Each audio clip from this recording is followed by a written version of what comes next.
Baik, bismillahirrahmanirrahim. Assalamualaikum warahmatullahi wabarakatuh.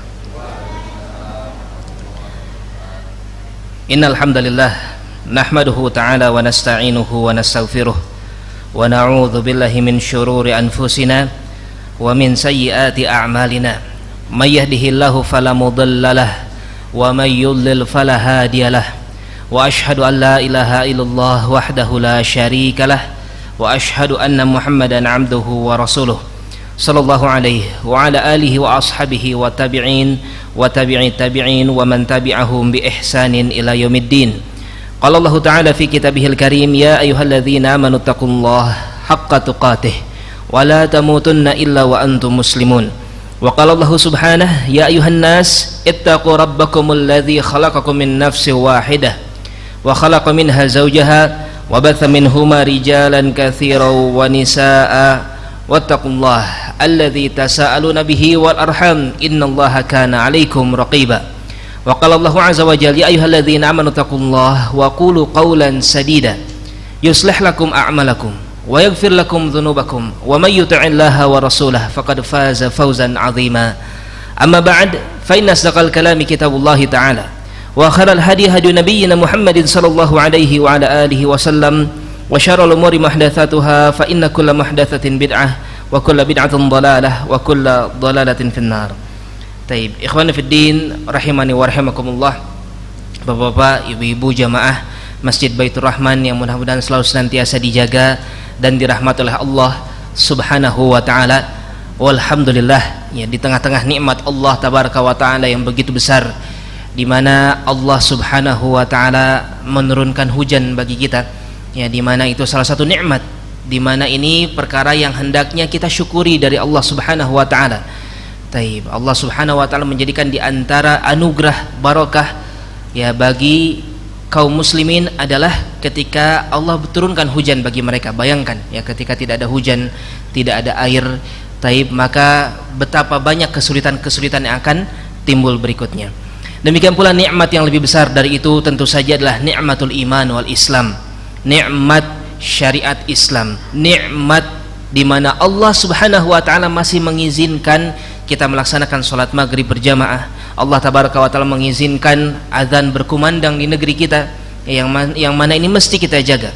Taib, demikian pula dipersilahkan kita untuk melaksanakan berbagai macam syariat-syariat yang ini merupakan anugerah Allah Subhanahu wa taala yang wajib bagi kita untuk bersyukur dengannya. Taib, dan masih segar diingatan kita pula, belum jauh, belum lama ini kita baru selesai melaksanakan rangkaian ibadah di bulan Ramadan yang begitu luar biasa nikmat dan lezat, ya, ibadah di bulan yang sangat kita harapkan kita akan bertemu lagi dengan bulan tersebut di tahun yang akan datang. Maka dari itu hendaknya kita bersyukur dari nikmat ini, nikmat yang jauh lebih besar daripada nikmat harta, nikmat yang jauh lebih agung daripada diberinya kita dengan kekayaan, daripada kita diberi berbagai macam perbendaharaan duniawi. Maka nikmatuddin, nikmat agama jauh lebih nikmat, lebih besar daripada nikmat dunia.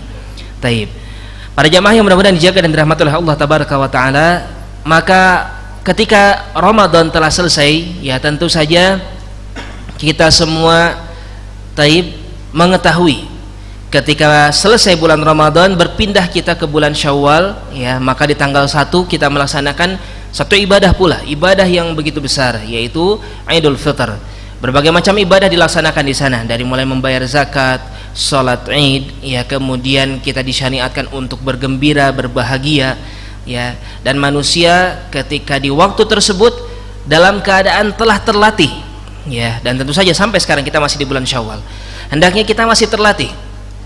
Yang paling utama, yang paling mungkin kita rasakan terlatihnya kita melaksanakan ibadah-ibadah zahir, dari mulai saum, salat, ya, kita terlatih untuk melaksanakan salat qiyamul lail, ya, kemudian mungkin sebagian di antara kita ada yang terlatih untuk lebih dermawan, ya, sehingga hendaknya jangan sampai ini pun berkurang. Dan salah satu yang perlu kita perhatikan pula dari ibadah saum, ada satu rahasia yang begitu besar. Ibadah saum yang dilaksanakan oleh kita, Nabi kita Muhammad sallallahu alaihi wa ala alihi wasallam, dalam sebuah hadis qudsi Allah Subhanahu wa taala menyebutkan, ya, kullu amal ibni Adam Ya, yudha'af lahul hasanah. Setiap amalan anak Adam itu dilipat gandakan menjadi 10 kali lipat. Taib. Ila 700 di'fin ila ad'afin katsirah, sampai 700 kali lipat, bahkan sampai tak terhingga. Itu semua tergantung kehendak Allah Subhanahu wa taala. Kalau Allah berkehendak bisa setiap amalan apapun itu, mau kita mungkin sedekah 1.000 rupiah, taib, jangan salah Bapak, itu bisa jadi jumlahnya berkali-kali lipat, berjuta-juta harganya di sisi Allah Subhanahu wa taala. Kalau punya keikhlasan, kalau punya keimanan yang lebih kuat, ya, maka itu bisa bernilai tinggi.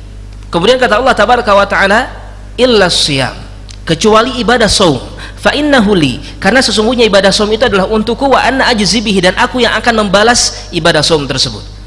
Salah satu rahasia yang masya Allah, ya, sebagian para ulama menjelaskan tentang perkara ini, ibadah saum kenapa begitu istimewa dan luar biasa sampai Allah Subhanahu wa taala tidak menentukan berapa balasan bagi mereka yang beribadah dengan ibadah saum. Artinya apa? Balasannya sangat banyak sekali. Balasannya sama sekali tak terhingga. Allah yang tahu seberapa banyak batasan yang akan diberikan balasan ya kepada seorang hamba yang melaksanakan ibadah saum. Di antara taib yang menjadikan perkara tersebut adalah karena ibadah saum itu murni antara seorang hamba dengan Allah Subhanahu wa taala saja. Taib. Kalau ibadah-ibadah yang lain masih sangat mungkin seseorang terserang keikhlasannya, ya. Ketika dia ibadah sholat, membaca Al-Quran, berzikir atau apapun itu, masih ada kemungkinan, ya, masih ada kemungkinan seseorang tergoda oleh syaitan untuk riya dari ibadahnya, untuk sombong dari ibadahnya, ingin dilihat, ya, ingin diperhatikan oleh manusia. Tetapi saum, sebagaimana kita ketahui, orang yang saum dan gak saum gak kelihatan, ya, zahirnya demikian adanya. Maka di sana ada satu keutamaan, yaitu apa? Al-ikhlas. Allah Subhanahu wa taala membalas keikhlasan. Allah Subhanahu wa taala membalas apa yang ada di dalam hati seorang hamba. Taib. Menunjukkan apa? Pentingnya kita memiliki hati yang bersih, hati yang baik, hati yang bagus, hati yang sehat. Ya, karena dengan hati yang seperti inilah Allah Subhanahu wa taala akan menerima setiap ibadah kita. Dengan hati yang benar inilah Allah tabaraka wa ta'ala akan memasukkan kita termasuk di antara hamba-hambanya yang saleh, termasuk di antara hamba-hamba yang akan mendapatkan balasan yang begitu besar dari sisi Allah Subhanahu wa ta'ala. Maka dari itu, ya, insyaallah pada kesempatan malam hari ini akan kita bahas sebuah pembahasan, ya, tentang al-qalb, tentang hati, ya. Bapak-bapak, ibu-ibu jamaah yang mudah-mudahan dijaga dan dirahmati oleh Allah Subhanahu wa ta'ala, seringkali ketika kita menemukan kalimat qalbun, ya, dalam bahasa Arab, maka diterjemahkan dengan hati di dalam bahasa kita, ya. Dan ini mungkin sudah menjadi dari sananya, ya, sudah dari dulu taib yang kita ketahui qalb itu adalah hati, ya. Hanya saja kalau menurut istilah medis yang benar, yang dimaksudkan dengan qalb itu adalah jantung, ya. Jantung yang ada di dada kiri kita itu qalb. Itulah, ya, yang diterjemahkan dalam bahasa kita, dalam bahasa kitab, buku-buku para ulama, mungkin para asatidah pun ketika menerjemahkan kalimat qalb ini dengan hati, ya, yang dimaksudkan adalah jantung. Taib. Nah, jantung yang bagus atau hati yang bagus, qalb yang bagus, yang seperti apa dan bagaimana cara kita untuk meningkatkan kualitas dari hati tersebut. Taib. Maka sebelum kita masuk ke dalam tata cara atau tips-tips bagaimana caranya supaya hati kita bersih, bagus, karena manfaatnya besar, Pak. Ketika hati kita bagus, bersih, artinya apa? Kita punya amalan yang ikhlas, kita punya keimanan yang kuat. Ketika ibadah kita ingat sama Allah Subhanahu wa taala, nggak peduli sama pandangan manusia. Mau manusia melihat kita, mau manusia memuji kita, mau manusia menghargai kita, ya, ataupun tidak sekalipun, mereka nggak peduli dengan apa yang kita lakukan, atau bahkan terkadang kita dicela, ya, terkadang kita dihina, terkadang kita diejek ketika kita memperlihatkan amalan-amalan soleh. Taib. Seorang yang punya hati yang bersih nggak masalah dengan perkara-perkara tersebut, karena dia tahu ibadah ini bukan untuk manusia, ya, ibadah itu untuk Allah Subhanahu wa ta'ala, yang itulah ikhlas. Itulah yang dimaksudkan dengan ikhlas, yang akan muncul dari sebuah hati yang bersih. Taib. Maka hati adalah satu anggota tubuh yang merupakan anggota tubuh yang paling utama. Allah Subhanahu wa taala menyebutkan dalam Al-Qur'an, "Inna sam'a wal basara wal fuada kullu ulaika kana anhu mas'ula." Sesungguhnya pendengaran, penglihatan, kemudian hati, seluruhnya itu akan dimintai pertanggungjawabannya oleh Allah Subhanahu wa taala. Seluruh anggota tubuh kita, ya, itu akan dimintai pertanggungjawabannya oleh Allah Subhanahu wa taala. Taib, dari mulai tangan kita, pendengaran, kalau tadi sebutkan secara umum pendengaran, penglihatan, ya. Taib, maka secara umum apapun itu, dari kepala kita, kulit kita, anggota tubuh, setiap sendi yang ada di dalam menempel di tubuh kita, itu semuanya akan dimintai pertanggungjawabannya oleh Allah Subhanahu wa taala. Taib. Akan tetapi, ya, ada satu perkara yang bisa membuat seluruh anggota tubuh tersebut menjadi baik. Yaitu apa? Hati, al-qalb. Nabi kita Muhammad sallallahu alaihi wa ala alihi wasallam, sebagaimana kita mungkin sudah sering mendengar dalam sebuah hadis, ya, muttafaq alaih, diriwayatkan oleh Imam Al-Bukhari dan Imam Muslim rahimahumallahu taala. Taib, dari hadis Ibnu Bishr, ya. Taib. Kata Nabi sallallahu alaihi wasallam dalam sebuah potongan hadis tersebut, "Ala wa inna fil jasadi mudghah." Ketahuilah, sesungguhnya dalam jasad seorang manusia ada segumpal daging. Idza salahat salahal jasadu kullu. Kalau seandainya segumpal daging ini baik, bagus, benar keadaannya, sehat, tidak rusak, tidak sakit, ya, maka seluruh anggota tubuh yang lain pun akan ikut menjadi bagus, akan ikut menjadi baik, akan ikut menjadi sehat, ya. Wa idza fasadat, kalau seandainya segumpal daging ini pun rusak, ya, ada penyakit di sana, ada noda, ada masalah di sana, fasadal jasadu kulluh, maka seluruh jasad seluruhnya pun akan menjadi rusak, ya, akan menjadi sakit, akan menjadi jasad yang tidak baik. Taib. Kata Nabi sallallahu alaihi wasallam, "Ala wahiyal qalbu." Ketahuilah, segumpal daging tersebut adalah hati, adalah al-qalb. Taib. Jadi kalau hati kita bagus, kalau hati kita baik, benar, ya, sehat keadaannya, maka segala sesuatu akan menjadi baik dan bagus pula. Taib. Maksudnya segala sesuatu di sini adalah seluruh anggota tubuh kita. Ya, seluruh anggota tubuh kita akan menjadi anggota tubuh yang bagus, yang baik pula. Oleh karena itu, ya, penting bagi kita untuk memperhatikan perkara hati ini. Ya, seakan-akan hati ini seperti panglima, ya, seperti komandan perang di dalam peperangan, ya. Ketika komandannya benar, tentu saja pasukan yang lain pun akan benar, akan bagus. Dan sebagaimana kita ketahui, ketika pasukan rusak atau berbuat kesalahan, yang disalahkan siapa? Komandannya, ya, pemimpinnya. Taib. Maka hati demikianlah adanya. Hati ini seakan-akan komandan, seakan-akan pemimpin bagi seluruh anggota tubuh kita. Ketika, taib, kalau terlihat dari anggota tubuh kita ada keburukan, ya, misalnya lisan kita sering ngomong yang jelek-jelek misalnya, taib, sering berucap yang kasar, berarti ada masalah di hatinya. Tubuh kita, kaki kita berat melangkahkan kaki ke masjid misalnya, sulit, ya, kaki kita untuk membantu sesama. Demikian pula tangan kita, demikian pula mata kita berat untuk baca Al-Quran, ya, sulit untuk melakukan kebaikan demi kebaikan. Ya, bisa jadi salah satu sebab utamanya adalah hati yang rusak, hati yang bermasalah, hati yang tidak sehat. Sehingga disebutkan dalam kitab yang akan kita baca di sini, yang di hadapan kita ada sebuah kitab yang berjudul Tazkiyatun Nufus, yang ditulis oleh Dr. Ahmad Farid. Taib, di antara bab yang disebutkan di sini, Aqsam al-qalb. Di sana ada bagian-bagian hati, ya. Taib, disebutkan di dalam kitab ini, lama kana al-qalbu yusaf bil hayah wa dhiddiha in qasama bihasabi dzalika ila thalathati aqsam. Ya. Ketika hati seorang hamba itu disifati ada hati yang hidup, taib, hati yang hatinya ini memiliki kehidupan. Kalau memiliki kehidupan berarti ada kebaikan di sana, ya. Yang namanya kehidupan berarti ada kebaikan di sana. Demikian pula terkadang hati tersifati dengan sifat yang selain kehidupan. Maka dari itu hati terbagi menjadi tiga, kata Syekh di sini, kata Dr. Ahmad Farid. Yang pertama, al-qalb as-sahih atau as-salim. Yang pertama dari jenis hati adalah hati yang sehat atau hati yang selamat. Kemudian yang kedua, al-qalb al-mayyit, yaitu hati yang mati. Ya, hati yang mati. Taib. Kalau mati berarti sudah tidak ada kehidupan. Ya, berarti apapun yang muncul dari efek dari hati seperti ini adalah keburukan. Akan kita bahas nanti insyaallah. Kalau qalb yang sahih, qalb yang sehat, yang tadi yang jenis yang pertama, tentu saja adalah hati yang paling bagus, hati yang mesti kita usahakan kita memiliki hati seperti ini.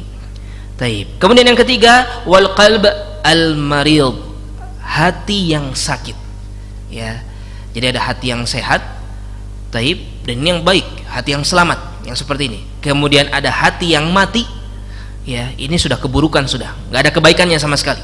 Ya, dari hati yang mati nggak akan muncul kebaikan sama sekali. Taib. Semuanya akan batal, semuanya akan menjadi kebatilan, semuanya akan menjadi keburukan. Walaupun mungkin yang zahir, yang nampak di hadapan manusia adalah kebaikan, tetapi kalau bersumber dari hati yang mati, tetap itu adalah keburukan. Ya, tetap itu adalah berupa keburukan. Wal qalb al marid. Kemudian yang ketiga adalah hati yang sakit. Ya, hati yang sakit ini nggak sampai mati dia. Ya, masih ada apa? Masih ada kemungkinan, masih ada harapan untuk menjadi sehat, untuk kembali menjadi hidup dengan sehat. Taib. Maka kita bahas insyaallah satu persatu. Yang pertama al-qalb as-sahih, hati yang sehat, ya, atau hati yang selamat. Huwal qalb as-salim, yang mana itu adalah hati yang selamat.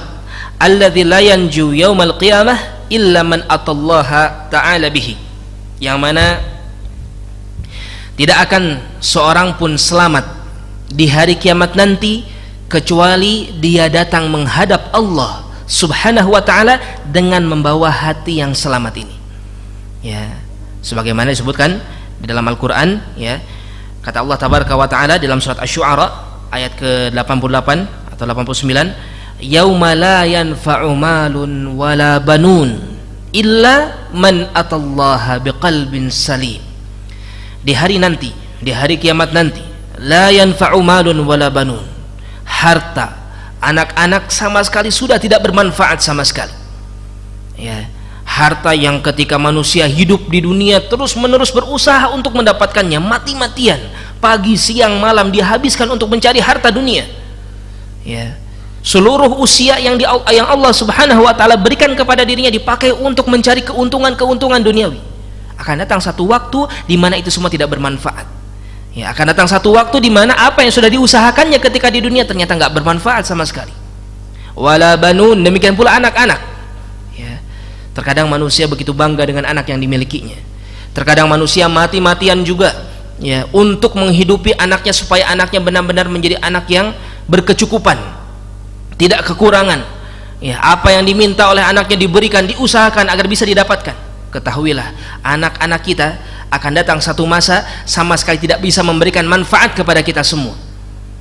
Kapan itu? Di hari kiamat nanti. Illa, kecuali seseorang akan tetap mendapatkan manfaat dari apa? Man atallah biqalbin salim, mereka yang menghadap Allah Subhanahu wa ta'ala dan mereka membawa hati yang selamat. Hatinya yang selamat inilah yang akan menyelamatkannya di akhirat nanti. Hati yang selamat inilah menjadi satu-satunya syarat mutlak bagi kita semua, ya, agar kita bisa selamat di hari akhirat nanti, sehingga tidak ada pilihan lain para jamaah sekalian kecuali kita berusaha, ya, untuk menyelamatkan hati kita atau menjadikan hati kita adalah hati yang selamat. Taib. Wa qila fi ta'rifih annahu al-qalb alladhi salima min kulli syahwatin tukhalif amrallah wa nahya.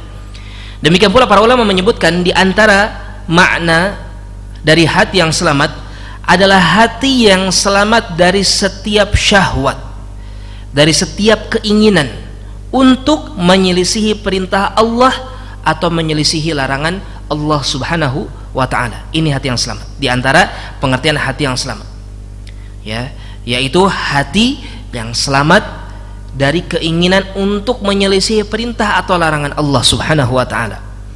Ya, dari sini sudah bisa kita ambil pelajaran, ya, di mana hati yang selamat yang nantinya akan menyelamatkan kita di hari kiamat nanti adalah ketika kita mudah taat kepada Allah Subhanahu wa ta'ala. Datang perintah dari Allah Subhanahu wa ta'ala kita kerjakan, datang larangan dari Allah Tabaraka wa ta'ala dengan mudah kita tinggalkan, nggak banyak tawar-tawar. sebagaimana orang-orang zaman sekarang, ya, larangan nggak boleh seperti ini, nggak boleh seperti itu, hati-hati di sana ada perkara-perkara yang haram, nggak boleh. Taib, aduh berat kalau ditinggalkan. Ini kan sudah menjadi tradisi misalnya, ini kan sudah turun-temurun.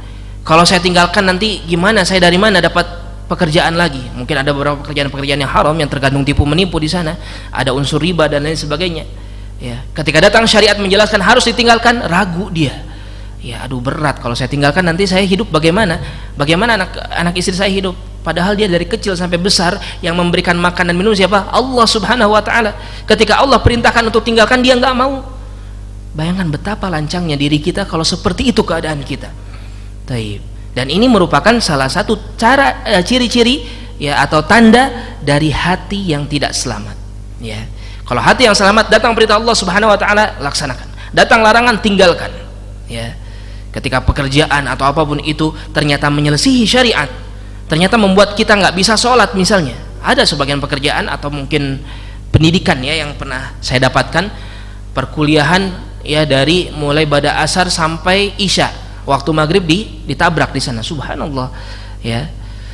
Taib. Dan mereka bingung untuk meninggalkan pekerjaan seperti ini. Kenapa bingung? Sudah jelas Allah yang bikin kita hidup, Allah yang menciptakan kita, Allah Subhanahu wa taala yang memberi rizki kepada kita. Allah mewajibkan kita untuk sholat. Allah Subhanahu wa taala mewajibkan berbagai macam syariat-syariat. Ya, maka seorang hamba yang benar, yang hatinya selamat, tidak akan ragu untuk meninggalkan perkara-perkara seperti ini, meninggalkan pekerjaan yang bisa merusak sholatnya, merusak ibadahnya, merusak hubungannya antara dia dengan Allah Subhanahu wa taala. Taib. Wa min kulli syubhatin tu'arid khairahu. Ya. Demikian pula hati yang selamat adalah hati yang selamat dari setiap syubhat, ketidakjelasan, ya, perkara-perkara yang samar. Taib. Syubhat atau perkara yang samar, tidak jelas benar atau tidaknya, ini sudah diatur di dalam agama kita. Nabi SAW menyebutkan dalam sebuah hadis, innal halala bayyin wal harama bayyin. Yang halal jelas, yang haram jelas. Wa bainahuma umur mushtabihat. Dan di antara halal dan haram ada perkara-perkara yang masih syubhat, perkara-perkara yang samar. Maka kata Nabi SAW, faman ittaqa syubhat, barang siapa seorang meninggalkan perkara yang masih samar ini, perkara yang masih syubhat ini, faqad istabra'a li dinihi wa 'irdihi. Ya, maka dia telah menjaga kehormatan dirinya ya dan kehormatan agamanya. Taib. Faman waqa'a fi syubhat waqa'a fil haram. Barang siapa seorang terjatuh ke dalam perkara yang syubhat, yang masih samar-samar, maka dia telah terjatuh kepada perkara yang haram, jelas. Ya, ketika kita masih belum jelas nih, ini syubhat ini, taib, benar atau salahnya, tinggalkan, selesai. Ya, ketika kita tinggalkan berarti kita telah menyelamatkan agama kita. Taib. Ya, maka dari itu hendaknya kita menjadi seorang yang menyelamatkan hati. Di antara hati yang selamat dari syubhat. Ya, fasalima min ubudiyati ma siwa. Demikian pula keselamatan yang hakiki adalah selamat dari beribadah kepada selain Allah Subhanahu wa taala. Ini baru selamat. Ya, manusia yang selamat itu bukan orang yang selamat dari kemiskinan, bukan. Manusia yang selamat bukan berarti seorang yang berhasil punya harta yang melimpah, bukan. Demikian pula bukan orang yang berhasil menjaga dirinya dari berbagai macam ketakutan-ketakutan. Ya, tidak demikian adanya. Orang yang selamat adalah orang yang berhasil selamat dari peribadahan kepada selain Allah Subhanahu wa taala. Ini orang yang membawa hati yang selamat. Artinya apa? Orang yang ibadah kepada selain Allah hatinya nggak selamat sama sekali. Taib. Selesai urusan kita dengan perkara yang seperti ini. Ya, jangan sampai kita dekat-dekat dengan peribadahan kepada selain Allah Subhanahu wa taala, yang ini sangat-sangat mengerikan. Taib. Wa salim min tahkim ghair rasulih. Demikian pula seorang yang membawa hati yang selamat dari hukum-hukum selain yang datang dari Allah Subhanahu wa taala, datang dan dari selain nabinya Muhammad sallallahu alaihi wa ala alihi wasallam. Fa khalusat ubudiyatuhu lillahi taala. Maka seorang yang selamat ikhlas, murni, bersih, peribadahannya hanya kepada Allah Subhanahu wa taala saja. Taib. Maka inilah di antara jenis atau bentuk hati yang selamat. Ya, di mana hati yang selamat adalah hati yang selalu senantiasa tertambat kepada Allah Subhanahu wa taala, hati yang selalu senantiasa beribadah kepada Allah, tidak tercampuri, ternodai dengan peribadahan kepada selain Allah Subhanahu wa taala. Taib. Ya, maka demikian pula ya hati yang selamat jika dia mencintai Dia pun mencintai karena Allah tabaraka wa taala. Ya. Ketika mencintai sesuatu, menyukai sesuatu, maka dia harus cari alasan kenapa dia menyukai ini. Apakah ada alasan Allah di sana? Kalau tidak ada alasan Allah di sana, maka dia tinggalkan. Ya. Dia mencintai seorang hamba, mencintai seorang manusia karena Allah tabaraka wa taala. Ya, seorang suami mungkin mencintai istrinya, maka harus dia lihat apakah istrinya ini mendekatkan dirinya kepada Allah tabaraka wa taala. Ya, maka istri yang seperti ini yang harus dicintai. Taib. Ketika alasan-alasan Allah tidak ada di sana, seorang wanita menghalangi seorang laki-laki dari berbuat ketaatan kepada Allah tabaraka wa taala, seorang wanita menjadi penyandung sang suami dari berbuat kebaikan, dari beramal soleh, maka wanita yang seperti ini tidak pantas untuk dicintai oleh seorang laki-laki. Ya, karena seorang manusia haruslah dia mencintai karena Allah subhanahu wa ta'ala. Demikian pula sebaliknya, ya, seorang laki-laki yang tidak bisa menjadi wasilah istrinya menjadi lebih taat kepada Allah subhanahu wa ta'ala, tidaklah pantas untuk mendapatkan cinta dari istrinya. Taib. Hendaknya kita menjadi suami yang menjadi sebab istri kita menjadi wanita surga, wanita penduduk surga. Ajarkan kepada mereka ketaatan, ajarkan kepada mereka Al-Quran, ajarkan kepada mereka sunnah Nabi SAW, akidah yang benar, cara mentauhidkan Allah subhanahu wa ta'ala. Ini lebih wajib bagi kita daripada memberikan makan dan minum saja kepada mereka. Kita ketahui dan kita mungkin sudah dijadikan prinsip, insya Allah hampir seluruh dari kita sudah tahu yang namanya seorang suami itu harus memberikan nafkah, ya, kepada istrinya berupa makanan, pakaian yang baik, yang bagus, ya. Yang baik ini belum tentu banyak, yang baik ini belum tentu mewah, tetapi yang benar-benar baik, yang ma'ruf dalam bahasa Al-Quran. Tetapi ada yang jauh lebih baik, lebih wajib daripada itu. Yaitu apa? Kata Allah Subhanahu wa taala, ya ayyuhalladzina amanu qu anfusakum wa ahlikum nar. Wahai sekalian orang yang beriman, jaga diri kalian dan jaga keluarga kalian. Ya, salah satunya tentu saja keluarga terdekat kita, di antaranya siapa? Istri kita. Ya, jaga mereka dari api neraka. Ini yang lebih wajib dari kita. Ya. Ini yang lebih wajib bagi kita. Kalau kita sekarang umumnya, subhanallah, ya, banyak sekali di antara kita masih merasa tidak cukup dengan dunia. Padahal kalau kita bandingkan dengan kehidupan para sahabat zaman dahulu misalnya, sangat jauh. Kita katakan diri kita miskin, padahal makanan melimpah dalam setiap harinya. Kita bisa makan setiap hari, pakaian punya banyak, tempat tinggal punya. Mau itu punya sendiri ataupun ngontrak, insya Allah itu artinya apa? Kita punya tempat tinggal di waktu itu. Ya, dia punya makanan, dia punya rasa aman, dia bisa tidur nyenyak di malam harinya. Ini adalah ciri orang kaya. Sudah selesai, itu orang kaya sudah. Maka jangan lagi pikirkan yang lebih dari itu, pikirkan yang lebih penting dari itu, yaitu apa? Iman, taat, takwa sama Allah subhanahu wa ta'ala. Ya, ilmu agama, akidah, itu yang jauh lebih penting untuk kita masukkan ke rumah-rumah kita. Al-Quran, sunnah Nabi SAW, itu yang harus kita berikan kepada anak dan istri kita. Ya, bukan hanya makanan saja, bukan hanya pakaian saja, apalagi sudah berlebihan. Kita lihat sebagian dari kaum muslimin sekarang sudah mulai berlebihan di dalam memberikan penghidupan untuk anak istrinya, sedangkan agamanya dilalaikan, nggak diberikan. Ya, hati-hati, kita akan diminta pertanggungjawaban. Para bapak-bapak, ya, kita punya pertanggungjawaban yang besar atas anak dan istri kita. Mau ngomong apa kita nanti di hadapan Allah subhanahu wa ta'ala ketika Allah mempertanyakan kenapa masa muda anak kita tidak kita ajarkan Al-Quran kepada mereka, kenapa masa muda anak kita tidak kita minta mereka untuk menghadap Allah subhanahu wa ta'ala, untuk bersujud kepada Allah, untuk beribadah kepada Allah. Kita biarkan mereka berbuat keburukan demi keburukan. Demikian pula istri kita nanti bagaimana? Ya, ketika Allah subhanahu wa ta'ala meminta pertanggungjawaban dari kita, kenapa nggak dijaga istri kita dari api neraka? Ya, sedangkan Allah sudah memberikan ancaman yang sangat-sangat jelas. Kata Nabi SAW, uritu an-nar fa idza aktsaru ahliha an-nisa. Aku diperlihatkan kepada neraka dan ternyata penduduknya yang paling banyak adalah para wanita. Ya, wanita memiliki ancaman yang besar terhadap neraka ini. Salah satu sebabnya ya memang karena mereka tidak taat kepada suami. Jangan sampai tidak taatnya mereka kepada suami kita biarkan. Ya, kita tidak didik mereka, tidak ajarkan Al-Quran, tidak ajarkan sunnah Nabi SAW, sehingga akhirnya ya terjadilah apa yang terjadi dan kita pun dimintai pertanggungjawaban oleh Allah subhanahu wa ta'ala, waliyadzubillah. Maka hati yang selamat dia jika mencintai karena Allah. Demikian pula jika dia membenci karena Allah subhanahu wa ta'ala. Ya, jangan sampai kita membenci manusia karena permasalahan-permasalahan pribadi saja. Masalah pribadi betul lah, ada tuntunannya bagi kita untuk tidak berdekatan dengan orang-orang yang sekiranya akan membawa kemadaratan bagi diri kita. Tetapi jauh lebih baik kita bersabar ya dengan orang-orang yang memberikan sedikit madarat, bikin kita nggak nyaman. Mungkin ada ucapan yang sedikit suka nyelekit misalnya ya, atau tingkah lakunya nggak kita suka, tetapi dia setiap pagi sore harinya beribadah kepada Allah, dia taat tunduk kepada Allah, rajin pergi ke masjid. Taib. Apa kata Allah Subhanahu wa taala? Wasbir nafsaka ma'al ladzina yad'una rabbahum bil ghadati wal 'ashi. Ya, sabarkanlah dirimu bersama dengan orang-orang yang selalu menyeru kepada Rabbnya, berdoa kepada Rabbnya di pagi dan sore hari. Taib, ya. Jadi apa? Kalaupun kita harus membenci seseorang, bencilah karena perkara yang berkaitan dengan Allah. Bencilah seseorang karena dia tidak beribadah kepada Allah Subhanahu wa taala. Bencilah ketika dia berbuat kekufuran, kesyirikan. Ya, maka yang kita benci adalah kesyirikan dan kekufurannya ini. Ya. Perkara yang menyelisihi perintah Allah Subhanahu wa ta'alanya ini. Taib.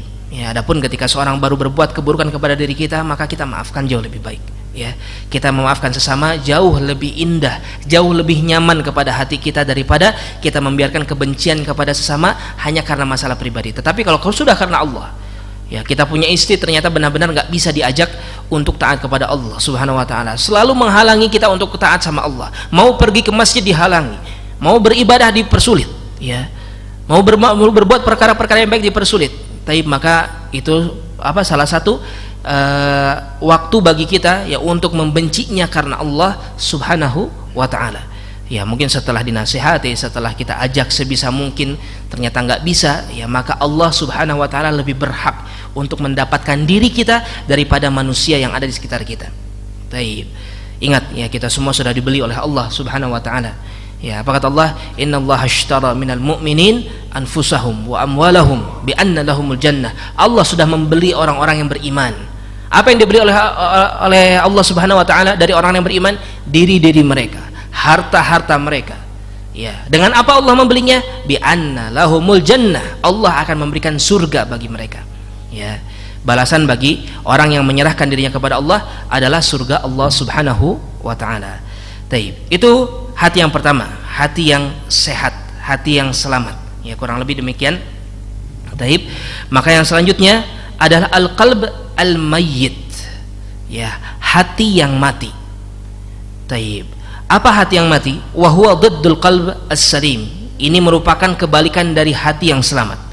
Fa huwa la ya'rif rabbah. Ya. Maka hati yang mati adalah hati yang tidak kenal Tuhannya, tidak kenal Allah Subhanahu wa taala. Wa la ya'buduhu bi amrih. Dia tidak menaati Allah, tidak beribadah kepada Allah Subhanahu wa taala. Ya, tidak melaksanakan perintahnya. Taib. Dan tidak melakukan apa yang dicintai oleh Allah dan diridhoi oleh Allah Subhanahu wa taala. Bahkan ya, dia melaksanakan apapun yang tidak disukai oleh Allah Subhanahu wa taala demi mendapatkan syahwatnya, demi mendapatkan keinginannya. Ya. Inilah hati yang mati. Hati yang tidak kenal kepada Allah, lebih mendahulukan hawa nafsunya, lebih senang kepada perkara-perkara yang menyelisihi syariat Allah Subhanahu wa taala. Dan kita lihat manusia zaman sekarang mempertontonkan kelakuan-kelakuan seperti ini, ya. Dari mereka yang mengaku muslim, dari mereka yang mengaku Islam, dengan mudahnya mereka mencela syariat, dengan mudahnya mereka mencela ya perkara-perkara yang dilakukan oleh Rasulullah sallallahu alaihi wasallam. Taib, mencela Al-Qur'an, ya. Sebagaimana kita ketahui, sebagian kaum kufar belakangan ini sudah mulai lancang, mereka sudah mulai berani-berani untuk menyentuh permasalahan din, ya. Dan itu disampaikan pada tempat-tempat umum. Bukan pada tempat-tempat agama khusus di agama mereka saja, tidak, tetapi mereka dakwahkan ini kepada orang-orang umum, ya, menyampaikan, mencela dan seterusnya sebagaimana kita ketahui, ya. Maka dari itu ini termasuk di antara hal yang akan timbul, ya, dari hati-hati yang mati, dari hati yang tidak memiliki kehidupan. Tapi intinya hati yang mati adalah hati yang tenggelam di dalam kekufuran, hati dari seorang yang tidak kenal Allah Subhanahu wa ta'ala. Maka dari itu sebagaimana tadi kita singgung, ya, orang yang seperti ini walaupun dia menampakkan kebaikan, menunjukkan kebaikan, tetap pada hakikatnya tidak ada kebaikannya sama sekali. Ingat, yang namanya kekufuran, ya, itu membatalkan seluruh amalan seorang manusia. Jadi kita nggak usah terlalu terkagum-kagum lah sama apa yang dilakukan oleh orang kufar di luaran sana. Ya, seringkali ada pertanyaan mereka mengatakan bagaimana dengan si fulan orang-orang yang katanya terkaya di dunia bersedekah dengan sedekah yang luar biasa, memberikan ini dan itu segala macam. Terserah, ya, itu urusan dia. Taib. Adapun yang kita lihat, ya, dia adalah seorang kafir. Seorang kafir bagaimana? Ya, maka ada tuntunannya bagi kita untuk bergaul dengan mereka. Boleh kita bekerja kepada mereka, boleh. Urusan-urusan dunia silakan, tetapi jangan terlalu dekat dengan mereka. Ya, berhati-hati dengan orang-orang kufar di luaran sana. Tapi apalagi sebagaimana kita ketahui, semakin kesini semakin berani orang-orang kafir. Dan kalau kita ketahui lagi, orang-orang sebagian yang disebut katanya dermawan dan lain sebagainya, itu di belakangnya punya misi-misi yang mengerikan. Ya, itu punya perkara-perkara yang mengerikan yang jika dilancarkan itu akan menyerang kaum muslimin dengan serangan yang sangat-sangat dahsyat. Ya, sebagian Allah Subhanahu wa taala bukakan kepada kita. Oleh karena itu jangan terlalu polos jadi seorang muslim, ya, gaul dengan siapapun dari kalangan orang kafir, dan mau ikut-ikutan dengan apa yang dilakukan oleh mereka semua.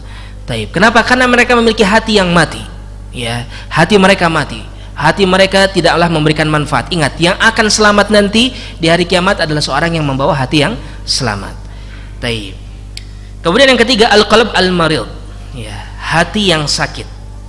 Kita baca di sini, qalbun lahu hayah, wa bihi illatun tamuddu hadhihi marra wa hadhihi akhra. Ya, hati yang sakit, hati ini adalah hati yang memiliki kehidupan, yang enggak sampai mati. Artinya apa? Dia seorang muslim. Seorang yang memiliki hati yang sakit itu adalah seorang muslim, ya, dia beriman kepada Allah Subhanahu wa taala. Akan tetapi, ya, dia pun beriman kepada Allah, dia beriman, dia mencintai Allah Subhanahu wa taala, ya, dia pun ikhlas dalam sebagian ibadahnya kepada Allah tabaraka wa taala, dia bertawakal kepada Allah, ya, yang mana ini adalah sebuah keadaan dari hati yang memiliki kehidupan. Jadi hati yang sakit ini hati yang hidup. Akan tetapi dia pun cinta kepada syahwat, ya, dia pun senang kepada syahwat dan mengikuti syahwatnya, mengikuti hawa nafsunya. Hawa nafsu untuk melakukan kemaksiatan, hawa nafsu untuk menyelisihi perintah Allah Subhanahu wa taala, ya. Terkadang muncul pula penyakit-penyakit hati yang lainnya seperti hasad, ya. Apa itu hasad? Ingin kebaikan orang lain hilang, ya. Dia nggak suka dengan orang lain yang memiliki kebaikan dan ingin kebaikan tersebut hilang dari dirinya. Kemudian penyakit hati yang lainnya seperti kiber, sombong, ya, seperti ujub, bangga diri, ria ketika ibadah pengen dilihat. Ini merupakan penyakit-penyakit hati, ya, penyakit-penyakit hati yang berbahaya. Yang mana penyakit-penyakit hati itu termasuk ke dalam dosa-dosa besar. Syekh Muhammad bin Abdul Wahhab rahimahullah taala di dalam kitab beliau Al-Kabair menjadikan di antara dosa-dosa besar yang paling berbahaya dan di awal-awal itu adalah dosa yang muncul dari hati yang sakit seperti ini, ya. Dosa yang paling besar tentu saja apa? Kekufuran, kesyirikan, yaitu dari hati yang mati tadi, jenis hati yang kedua. Maka dosa-dosa yang selanjutnya termasuk ke dalam dosa besar, tetapi tidak menghilangkan keislaman seseorang, tidak menghilangkan keimanannya, ya. Seperti tadi, kiber, sombong, ini paling besar, salah satu di antara yang paling berbahayanya, ya. Seorang punya dosa sombong ini ngeri, Pak, bahaya, hati-hati. Ya, apa itu sombong? Seorang yang sombong itu orang yang mudah menolak kebenaran dan mudah merendahkan orang lain. Itu orang yang sombong. Kemudian ujub. Kalau ujub, dia bangga terhadap apa yang dia miliki dari bagian dunia. Kekayaan dia, ketika dia punya kekayaan ini nih, ya, dia sering sekali dia ucapkan, kalau bukan karena saya dulu kerja keras, saya nggak akan dapat nih seperti ini. Ucapan-ucapan seperti ini, padahal dia dapat itu dari Allah Subhanahu wa taala, bukan karena kerja kerasnya. Atau dia merendahkan orang yang lebih miskin dari dia misalnya. Maka ini adalah orang-orang yang terkena penyakit hati, ujub. Kemudian ada riya dan sum'ah di sana. Kalau riya dan sum'ah, ya, itu kaitannya dengan din, agama. Sehingga kata Nabi SAW, riya ini jauh lebih berbahaya bahkan daripada fitnah dajjal. Kata Nabi SAW. Ya, para sahabat dalam sebuah hadis disebutkan sedang membahas tentang fitnah dajjal. Kata Nabi SAW, "Ala ukhbirukum bima huwa akhwafu alaikum indi min fitnatil masihid dajjal." Kalian mau nggak aku beritahu, kata Rasulullah, tentang satu perkara yang jauh lebih aku khawatirkan menimpa kalian daripada fitnah al-Masih ad-Dajjal. Taib. Kemudian kata Nabi SAW, asyirk al-khafi, yaitu syirik yang tersembunyi. Apa itu syirik tersembunyi? Yaqumur rajul yusalli, kata Rasulullah, seseorang mendirikan salat, wa yuzayyinu salatah, kemudian membagus-baguskan salatnya, lima yara min nadhar rajul, ya, yang mana dia bagus-baguskan sholatnya karena dia mencari perhatian manusia kepada dirinya, ria.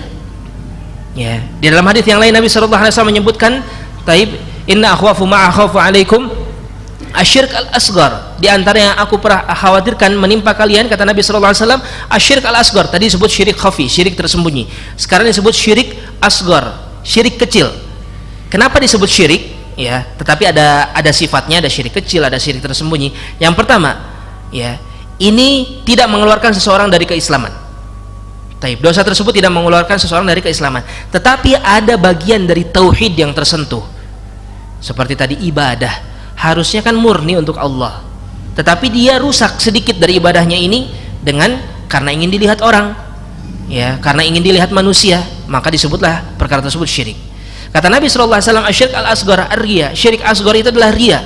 Seseorang senang dilihat ketika dia sedang ibadah. Maka ketika manusia di hari kiamat nanti, kata Rasulullah SAW, dibagi-bagikan pahala dari amalan yang mereka dapatkan, ya, mereka bersenang gembira, taib, bersuka cita dengan pahala yang diberikan oleh Allah Subhanahu wa taala, dijanjikan dengan surga dan lain sebagainya.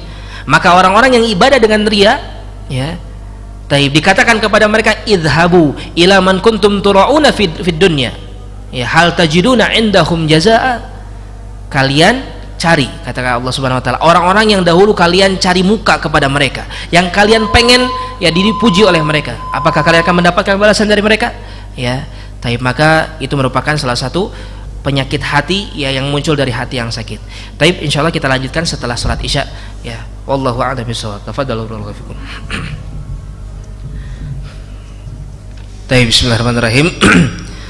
Insyaallah kita kembali lanjutkan kajian kita. Taib. Maka dari apa yang telah kita bahas tadi, ya, dari jenis-jenis hati, bisa kita ambil kesimpulan bahwasanya hati yang selamatlah, ya, hati yang harus kita usahakan untuk kita miliki. Taib, hati yang sehat, hati yang bersih, hati yang suci dari berbagai macam noda-noda kesyirikan, kekufuran. Taib, dimana ketika hati tersentuh dengan noda kesyirikan, dengan noda kekufuran, maka hati tersebut akan berubah menjadi hati yang mati, ya, hati yang tidak bermanfaat, hati yang tidak bisa menyelamatkan. Taib. Demikian pula hati yang sehat, hati yang bersih, yang selamat adalah hati yang taib, tidak terlalu banyak noda maksiatnya, ya, sehingga inilah hati yang sakit yang tadi kita sebutkan. Taib. Kenapa kita katakan tidak terlalu banyak? Karena yang namanya anak Adam itu adalah sudah pasti berbuat dosa, ya, semua dari manusia itu pembuat dosa. Kata Nabi SAW, kullu bani Adam khata, setiap anak Adam itu adalah pendosa. Tetapi kata Nabi SAW, wa khairul khatta'in at-tawabin, sebaik-baik pendosa adalah mereka yang bertaubat dari dosanya tersebut.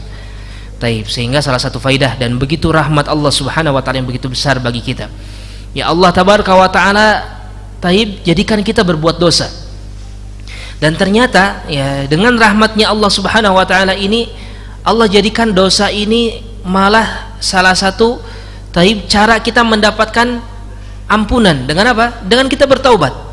Allah ajarkan kepada Nabi Adam untuk bertaubat, ya. Allah Subhanahu wa taala ajarkan kepada Nabi Adam alaihissalam ketika berbuat maksiat dengan memakan, taib, pohon yang dilarang, buah dari pohon yang dilarang, taib, kemudian Allah Subhanahu wa taala ajarkan taubat, ya, fatalaqqa adamu min rabbih kalimatin fataba alaihi, maka Allah Subhanahu wa taala ajarkan kepada Adam kalimat-kalimat, maka Adam pun bertaubat kepada Allah Subhanahu wa taala.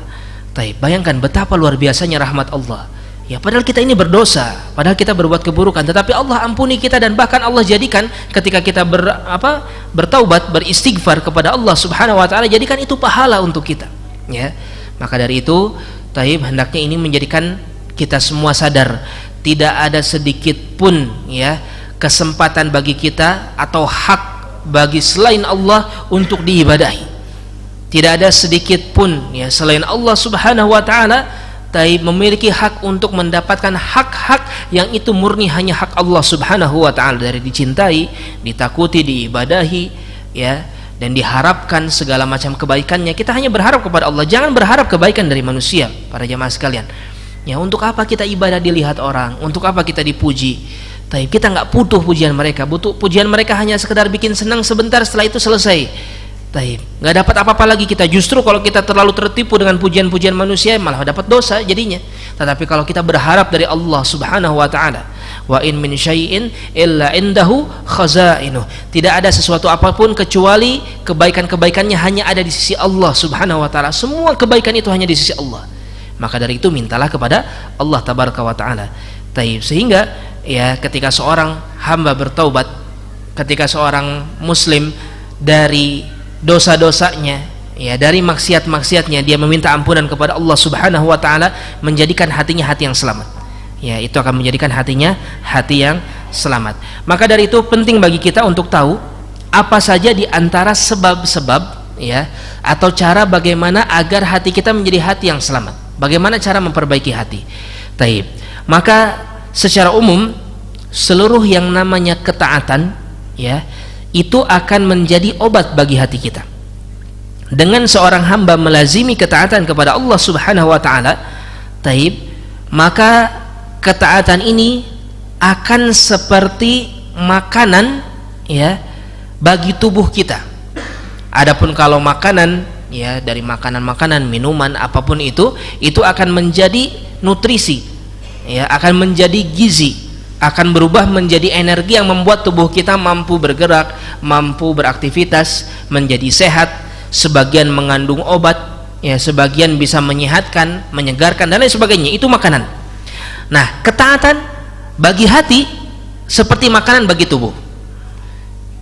Seorang membaca Al-Quran, seorang berzikir kepada Allah tabaraka wa ta'ala, salat dia, saum dia, melaksanakan ketaatan sama Allah Subhanahu wa ta'ala, maka dia seperti memberikan makanan untuk hatinya dan membuat hatinya menjadi hati yang selamat. Jadi secara umum ya, perkara yang bisa membuat hati kita selamat adalah ketaatan. Demikian pula hilangnya ketaatan atau berubahnya dari taat menjadi maksiat ya, seseorang banyak menyelisihi perintah Allah Subhanahu wa taala. Ketika Allah tabaraka wa taala perintahkan dia untuk tidak mendatangi hal-hal yang diharamkan secara agama, tetapi dia tetap mendatanginya.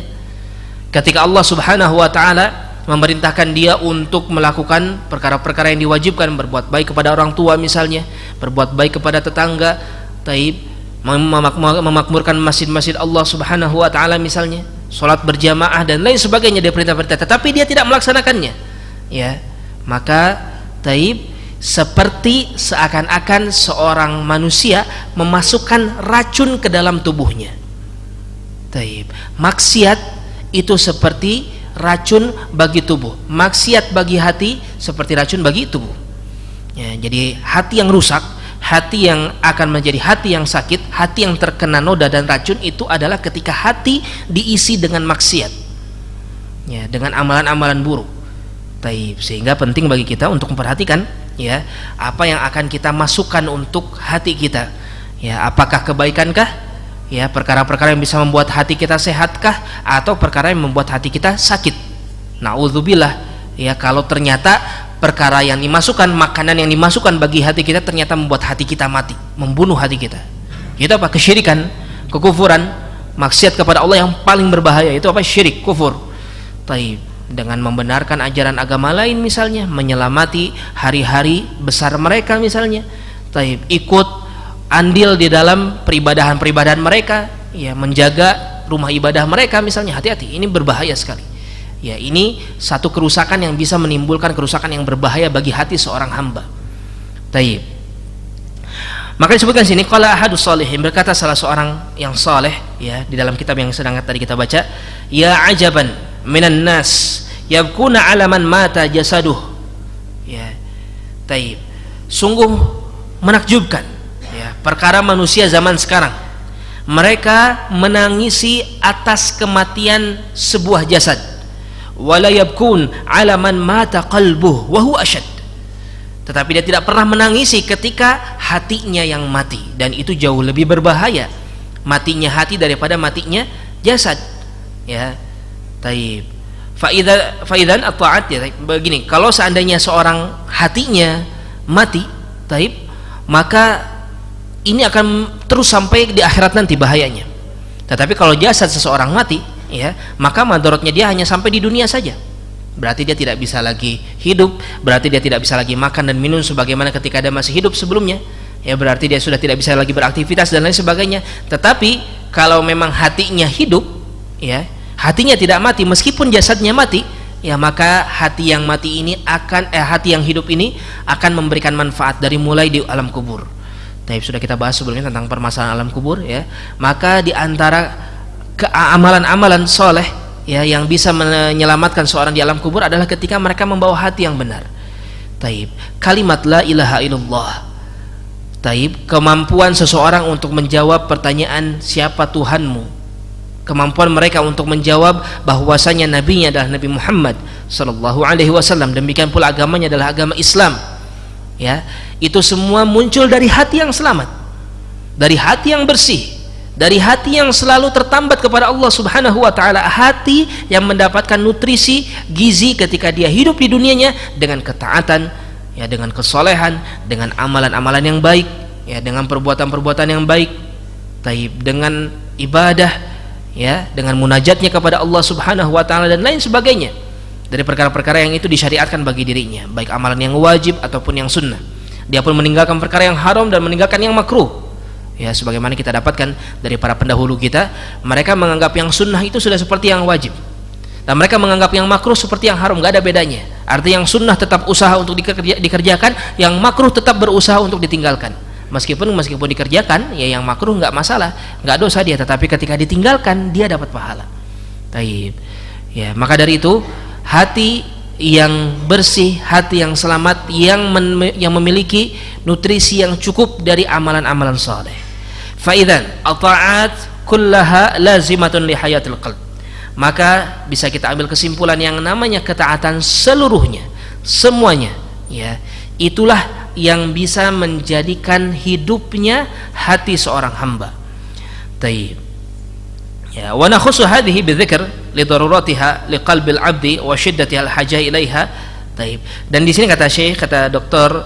Ahmad Farid, penulis dari kitab Tazkiyatun Nufus, beliau menyebutkan ada beberapa perkara yang ini sangat-sangat penting. Pada hakikatnya semua yang namanya ketaatan itu adalah makanan bagi hati kita. Tetapi ada perkara-perkara yang sangat dibutuhkan oleh manusia di zaman sekarang. Taib, di antaranya yang pertama zikrullah azza wajal. Seseorang berzikir kepada Allah Subhanahu wa taala. Taib, ini salah satu makanan yang paling besar, ya, yang bisa kita masukkan menjadi asupan gizi terbaik bagi seorang manusia terhadap hatinya sendiri. Taib, kemudian selanjutnya kata Syekh di sini wa tilawatal Quran. Tilawah Quran, membaca Al-Quran. Ini pun salah satu salah satu makanan hati. Akan kita bahas zikir itu, ya, paling afdalnya adalah tilawatul Quran. Zikir yang paling afdal, zikir yang paling bagus adalah membaca Al-Quran, ya, karena kalimat zikir itu umum. Kalimat zikir itu bukan hanya, betul, kalimat zikir diantaranya kalimatut thayyibat, subhanallah walhamdulillah wala ilaha illallah allahu akbar. Kita sering mengucapkan hal seperti ini, itu kebaikan, ya. Jangan dipandang waktu harus ketika baru selesai sholat saja misalnya, atau misalnya mengkhususkan di majelis-majelis tertentu. Enggak, zikir itu dibaca kapanpun ketika kita punya kesempatan, ya, asal bukan di tempat-tempat yang dilarang, ya, seperti di dalam kamar mandi misalnya, atau di tempat-tempat yang lainnya, ya. Maka di tempat yang memang kita sedang bekerja misalnya, sedang dalam kendaraan, sedang berkendara, kita sedang nyetir, sedang di atas sepeda motor misalnya, berzikirlah kepada Allah, ingat Allah Subhanahu wa taala terus, ya. Ucapkan namanya subhanallah, subhanallah walhamdulillah. Ingat ketika ada tanjakan disyariatkan kita baca apa? Allahu akbar, Allahu akbar. Ketika ada turunan disyariatkan kita baca subhanallah. Hal seperti ini harus menjadi hal yang memang mengalir dari lisan kita, ya, menunjukkan hati kita tertambat kepada Allah Subhanahu wa taala. Ada kebaikan di dalam hati kita, ada manfaat, ada harapan, hati kita adalah hati yang akan membawa manfaat di hari kiamat nanti. Tayyib. Ya, maka dari itu berzikirlah kepada Allah Subhanahu wa taala secara umum, ya. Kemudian istighfar, banyak-banyak beristighfar kepada Allah Subhanahu wa taala. Ini kehidupan, nikmat istighfar itu. Ya, insyaallah semua dari kita merasakan, iya enggak? Yang namanya istighfar itu nikmat. Ya, ketika kita merasa berbuat dosa, berbuat keburukan, ada hal yang kita tidak nyaman, kita beristighfar kepada Allah. Ya Allah, aku mohon ampunanmu, ada permasalahan di sana. Nyaman hati kita. Ya, kita akan merasakan nyaman daripada marah-marah misalnya, daripada kita mengeluarkan emosi yang berlebihan dan lain sebagainya. Istighfar jauh lebih indah, jauh lebih nikmat. Taib. Kemudian berdoa. Ya, berdoa kepada Allah Subhanahu wa taala, apapun kita minta sama Allah. Ya Allah, ya tolong mudahkan aku untuk bangun tepat waktu misalnya. Ya Allah, mudahkanlah aku untuk bangun di waktu sahur, saya ingin ibadah saum besok hari misalnya. Mau saum sunnah itu atau saum wajib sekalipun, minta sama Allah apapun itu. Ya Allah, garam di rumahku sudah habis, aku minta kepadamu ya Allah, permudahlah aku untuk mendapatkannya. Apapun itu, dan yang paling besar apa yang harus kita minta dari Allah? Minta surga, jangan lupa. Ya, minta surga kepada Allah, minta ketaatan kepada Allah. Ya Allah, kuatkan aku untuk ibadah, kuatkan aku untuk melakukan amalan-amalan, ya, kuatkan keimananku dan seterusnya. Ya, berdoalah, nikmat. Taib. Kita akan merasakan rasa nyaman yang luar biasa di dalam hati kita ketika kita berdoa kepada Allah Subhanahu wa taala. Demikian pula di antara zikir yang penting, yaitu apa? Salawat kepada Nabi kita Muhammad sallallahu alaihi wa ala alihi wasallam. Ya, dan ini syariatkan ya kepada kita semua untuk bersalawat kepada Nabi kita Muhammad alaihi salatu wassalam. Taib, itu merupakan salah satu perkara yang disyariatkan bagi kita, ya. Banyak nikmat di sana, dan tentu saja semua ini haruslah sesuai tuntunan.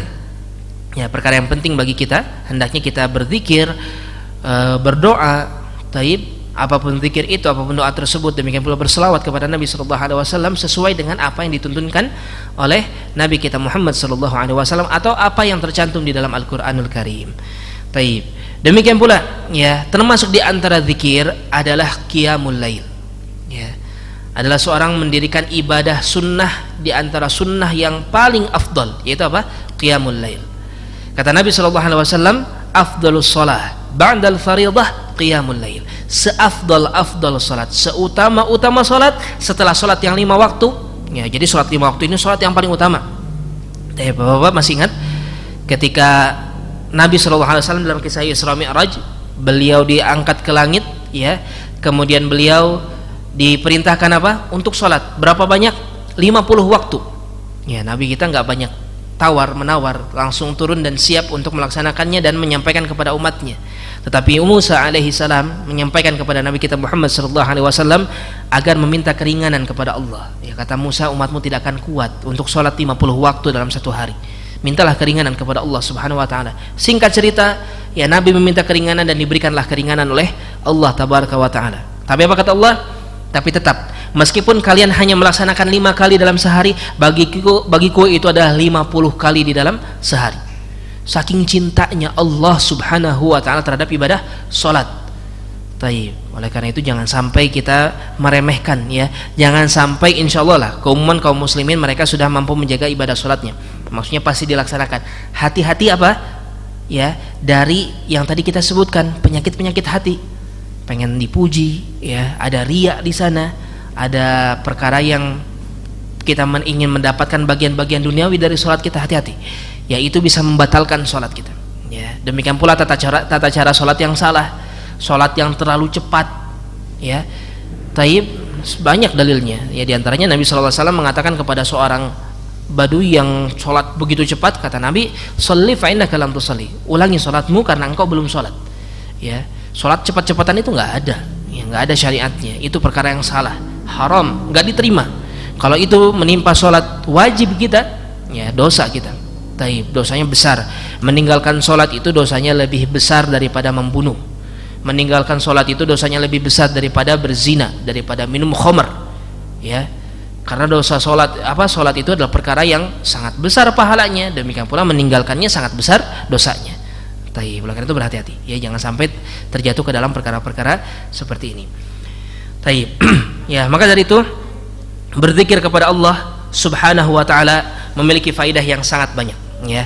Memiliki faidah yang sangat besar, bisa mengusir syaitan, dari diri seseorang, ya bisa menumpas mereka, menghancurkan segala tipu daya syaitan, ya menyebut menghilangkan berbagai macam keburukan-keburukan dan menimbulkan ya keridhaan Allah Subhanahu wa taala. Dan sebagaimana tadi kita sebutkan, yang namanya zikir adalah kalimat yang umum. Ya, zikir termasuk di antara zikir menyebutkan kalimat thayyibat. Seperti tadi, subhanallah walhamdulillah la ilaha illallah Allahu akbar. Demikian pula termasuk zikir adalah dengan kita menyebut atau menjelaskan tentang nama-nama dan sifat-sifat Allah Subhanahu wa taala. Allah Subhanahu wa taala Ar-Razzaq. Dialah yang memberi kita rezeki. Ini berzikir kepada Allah. Ya, ini pun berzikir kepada Allah Subhanahu wa taala. Berzikir termasuk ke dalamnya adalah ketika seseorang menyampaikan perintah-perintah Allah Subhanahu wa taala. Ya, yang mana ini dilaksanakan oleh siapa? Para dai, para duat, ya. Mereka menyampaikan perintah, larangan. Ini merupakan zikir kepada Allah Subhanahu wa taala.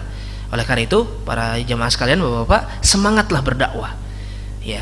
Kalaulah kita belum mampu atau nggak dipermudah oleh Allah Subhanahu wa taala untuk berdakwah di mimbar-mimbar, berdakwahlah dengan berbagai macam cara. Dakwah kepada keluarga kita dulu misalnya, kepada anak istri. Insya Allah zaman sekarang hampir semua dari kita mungkin ya pasti punya grup WhatsApp keluarga, iya nggak? Ya, pasti ada di grup WhatsApp keluarga.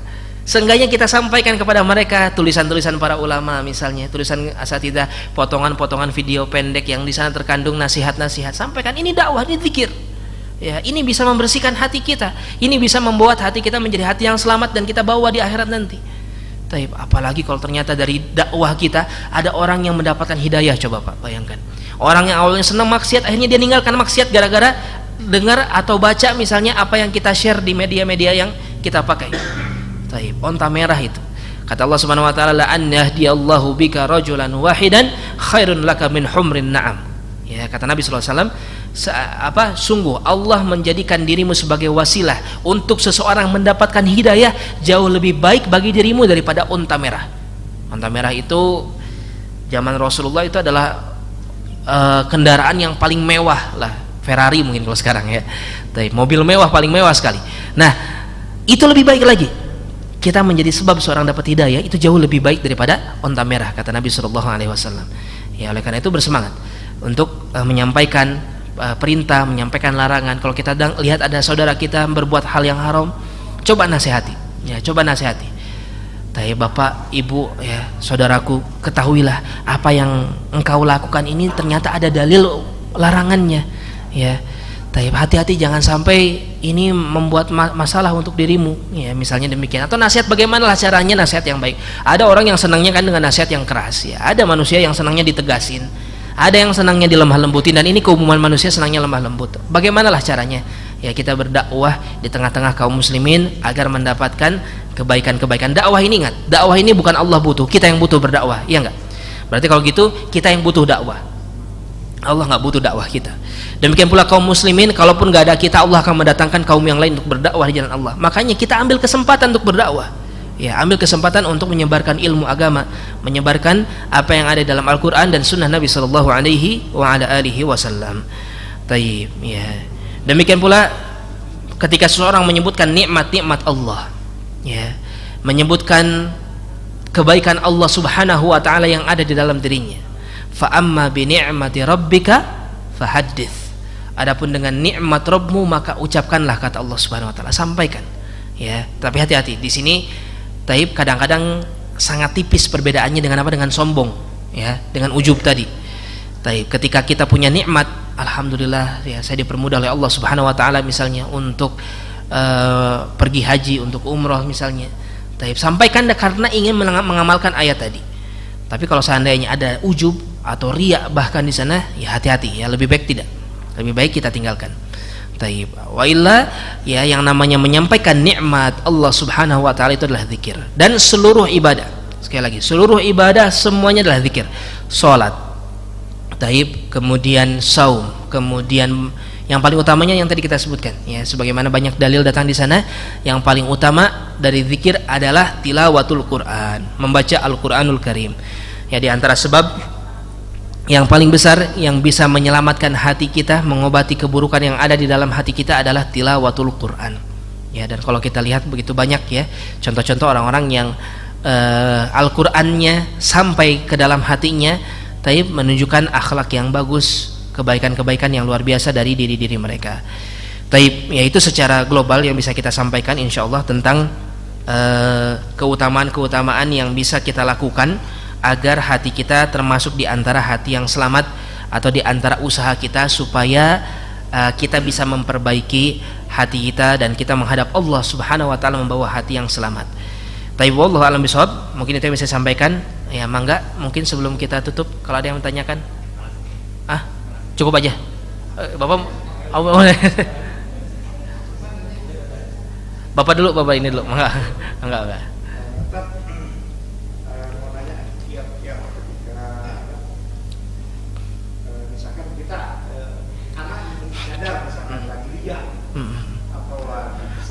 Masya Allah. Nyadar bahwa ketika kita sedang ada rasa sikap ria atau rasa seseorang itu gimana untuk menyelamatkan itu? Masya Allah, Masya Allah. Bapak, ketika kita sadar ya kita sedang ria, berarti kita sudah berhasil di sana. Ya, bentuk berhasilnya kita menanggulangi ria adalah ketika kita sadar, waduh ini sedang ria nih kita nih. Subhanallah. Segera kembali kepada Allah, segera taubat sama Allah, minta ampun, istighfar, ya minta ampunan kepada Allah Subhanahu wa taala. Tapi di sanalah kebaikan yang bisa kita dapatkan. Jadi kata Nabi sallallahu alaihi wasallam pun dalam sebuah hadis disebutkan, ya kurang lebih maknanya ketika para sahabat bertanya, ya Rasulullah, kami menemukan dalam hati-hati kami yang enggak mungkin kami sebutkan, ya ini ada dosa-dosa hati yang luar biasa, mungkin lebih bahaya dari riya dan sum'ah, mungkin ada kesyirikan, kekufuran, ya. Taib, mereka mengatakan itu kepada Rasulullah. Apa kata Rasulullah?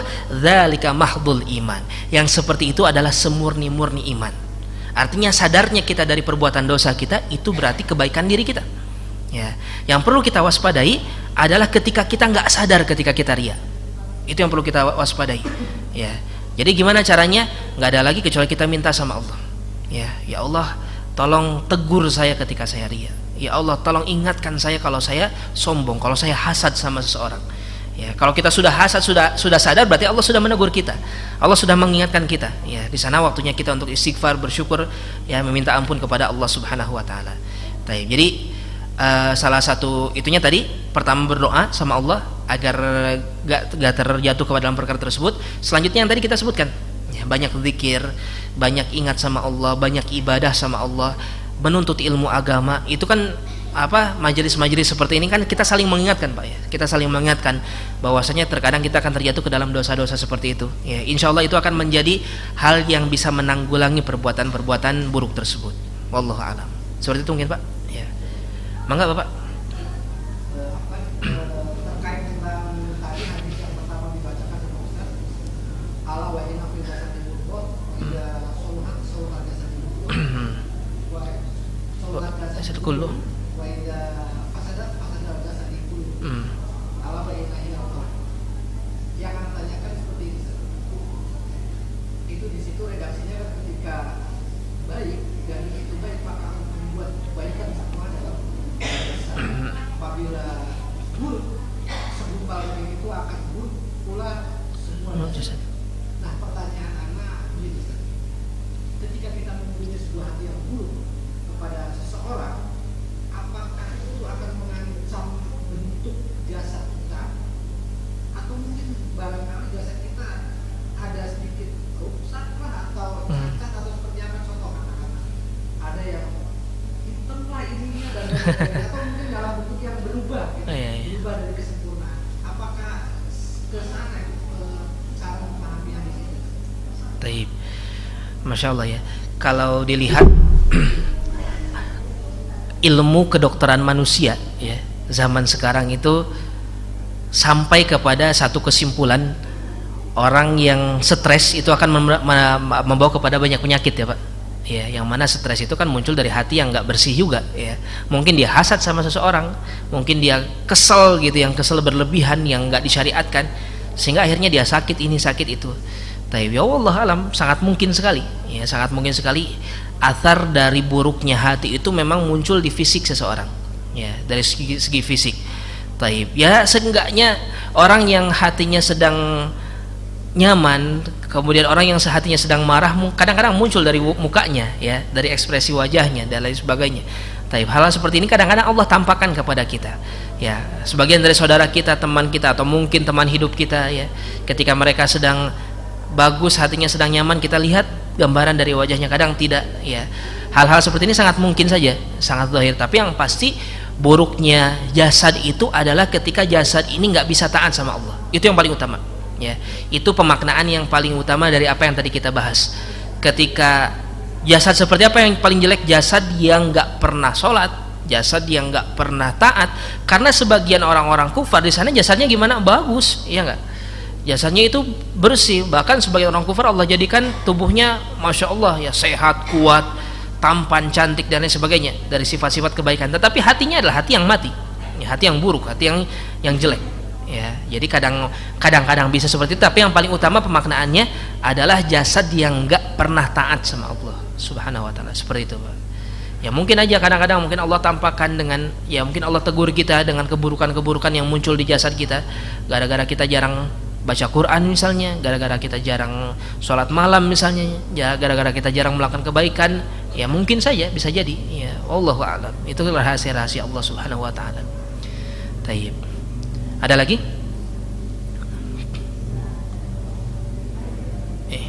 Enggak ada ya, insyaallah. Taib, cukup insyaallah. Mudah-mudahan bisa bermanfaat ya Bapak dan Ibu semuanya. Ya, saya mohon maaf atas segala kekurangan. Demikian pula saya bertaubat kepada Allah dari segala kesalahan-kesalahan. Kita tutup dengan doa kafaratul majlis. Subhanakallahumma rabbana wa bihamdik asyhadu alla ilaha illa anta astaghfiruka wa atubu ilaik. Wassalamualaikum warahmatullahi wabarakatuh.